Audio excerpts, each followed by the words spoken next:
Hi friends, ఈరోజు ఎంతో రుచికరమైన మనము మామిడికాయ కందిపప్పు చేసుకుంటున్నాం. వీటికి కావాల్సింది కందిపప్పు, ఎర్రగడ్డలు, అలాగే మామిడికాయ ముక్కలు, వంకాయ ముక్కలు, కొంచెం ఉప్పు, రుచికి తగినంత, కొంచెం పసుపు వేసుకుని, అలాగే మనము ఇప్పుడు టమోటా పులుపుకు తగినంత వేసుకుంటాము.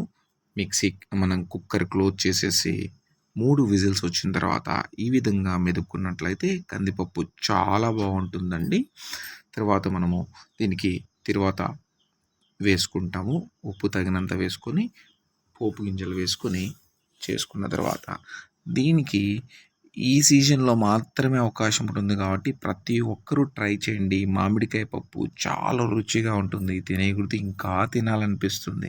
ఇంగ్రీడియంట్స్ కూడా కొంచెం ఆనియన్స్ ప్లస్ అలాగే ఒట్టిమిరప, కరివేపాకు, తెల్లగడ్డ ప్లస్ అదే మాదిరిగా ఈ కొత్తిమీర వేసుకుంటే